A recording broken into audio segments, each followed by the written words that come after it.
Okay, this is a re-recording of chapter 12, finally. Were you at Saks? Aunt Charlotte asks when I arrive home. For some reason, I thought you had the day off. Anyway, a package came from FedEx.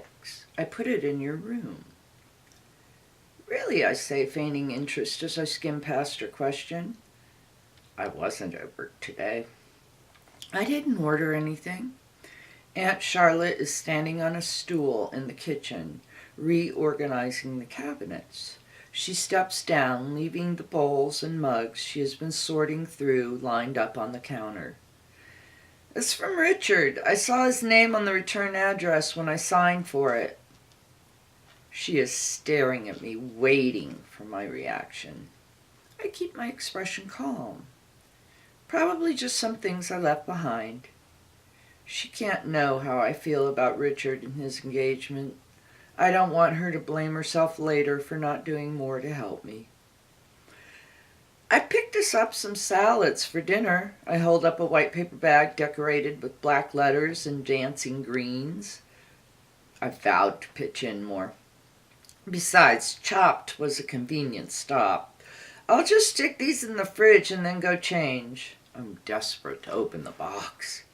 A package is waiting on my bed. My hands begin to tremble when I see the neatly printed numbers and letters written in all capitals. Richard used to leave me notes in that handwriting nearly every day before he left for work. You are so beautiful when you're asleep.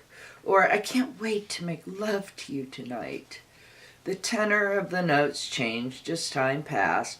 Try to get some exercise today, sweetheart. It'll make you feel better. And near the end of our marriage, the notes were replaced by emails. I just phoned and you didn't answer. Are you sleeping again? We need to talk about this tonight. I use scissors to slice through the masking tape and open up my past. Our wedding album is on top. I lift the heavy satin keepsake. Beneath it, I see some of my clothes, neatly folded. When I left, I took mostly cold weather outfits. Richard has sent ensembles suitable for summertime. He has selected the pieces that always look the best on me. At the bottom is a padded black jewelry box. I open it and see a diamond choker. It's the necklace I could never bear to wear because Richard gave it to me after one of our worst fights. This isn't all I've left behind, of course. Richard probably donated the rest of my things to charity. He knows I never cared much about clothes. What he really wanted me to have is the album and the necklace. But why? There's no note in the box. But he is sending me a message with its contents, I realize. I open the album and stare at a young woman in a lacy gown with a full skirt smiling up at Richard. I barely recognize myself. It's like looking at an image of a different person.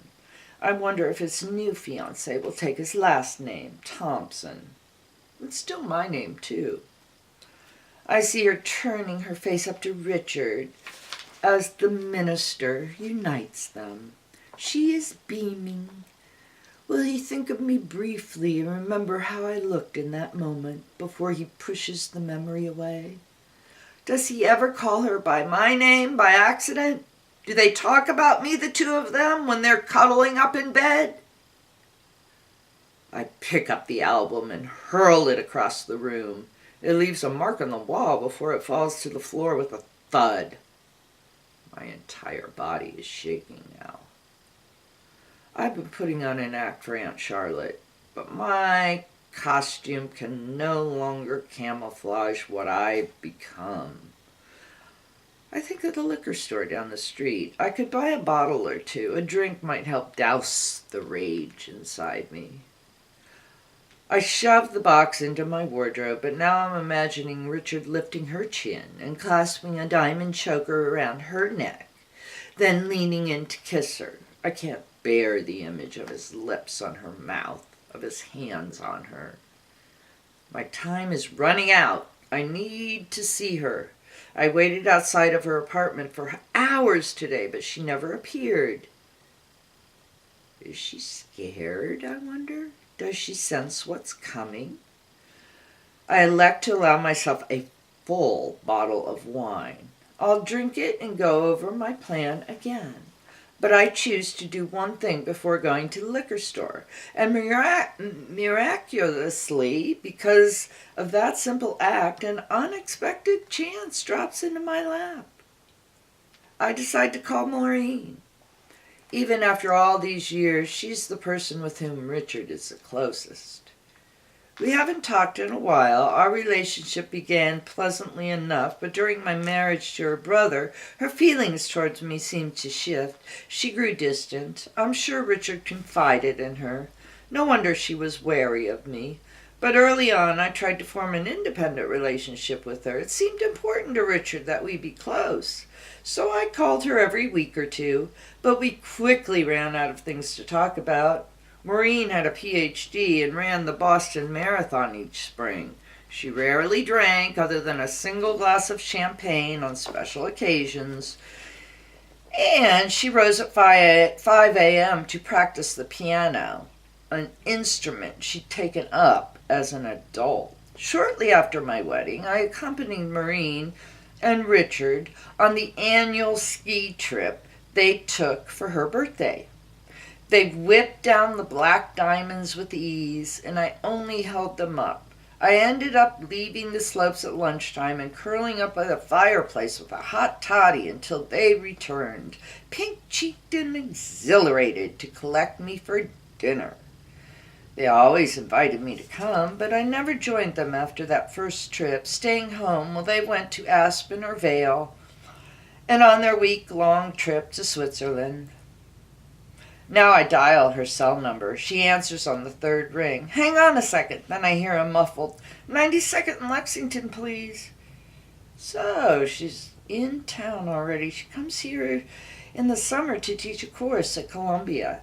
Vanessa, how are you? Her tone is measured, neutral. I'm okay, Eli. How about you? Fine. One of my podcasts recounted a psychology experiment in which a researcher flashed different faces from a projector, and students had to quickly identify the emotions portrayed. It was astonishing. In less than a second, with no clues but a subtle shifting of features, almost everyone could accurately differentiate between disgust and fear and surprise and joy.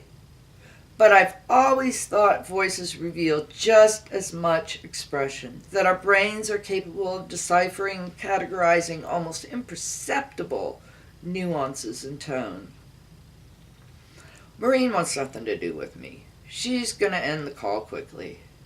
I was just wondering, could we meet for lunch tomorrow or coffee? Maureen exhales. I'm a little busy now. I can come to you. I was wondering, the wedding is Richard. Vanessa? Richard has moved on. You need to do the same. I try again. I just need to. Please stop. Just stop. Richard told me you've been calling all the time. Look, you're upset things ended between you two, but he's my brother. Have you met her? I blurt. He can't marry her. He doesn't love her. He can't. I agree. It's very sudden. Maureen's voice is kinder when she speaks again, and I know it's hard to see him with another woman, to think of him with anyone but you. But Richard has moved on. Then the last frayed thread tying me to Richard is severed with the click of a phone. I stand there, feeling numb. Maureen was always protective of Richard. I wonder if she'll befriend his new bride, if the two of them will go to lunch. Then clarity sweeps through my cloudy brain like an arcing windshield wiper. 92nd and Lexington. That's where Sfaglia is. Richard used to love that restaurant. It's almost 7 o'clock, dinner time. Maureen must have been giving the address to the cab driver. The restaurant is a long way from Columbia, but it's close to Richard's apartment. Could she be going to meet him? Them? There? get her alone, where Richard can't see. If I leave now, maybe I can be waiting on the corner when she arrives. If not, I can ask for a table by the ladies' room and follow her if she uses it. 2 minutes is all I require. I glance at my reflection in the beveled glass mirror beside my armoire. Although I must get there quickly, I need to appear presentable, so I blend in. I take a moment to brush my hair and apply my lipstick, belatedly realizing the shade is too dark for my chalky complexion. I dab concealer under my eyes and smooth on blush. As I locate my keys, I call out to tell Aunt Charlotte that I need to dash out for an errand. I don't wait for her response before I hurry out the door. The elevator is too slow, so I spiral down the stairs, my purse banging against my side. Inside is almost everything I need. The streets are clogged with traffic. It's rush hour. No buses are in sight. Maybe a cab? As I head towards the east side, I scan the yellow vehicles, but they all seem filled. It's a 20-minute walk, so I break into a run. Okay, so when you've listened to this, and I'll keep up the next 2 chapters, and when you're all caught up, just send this back to me. You don't even have to type anything. Just return this to me, and I'll know that you're going to be ready for, let's see, chapter 15.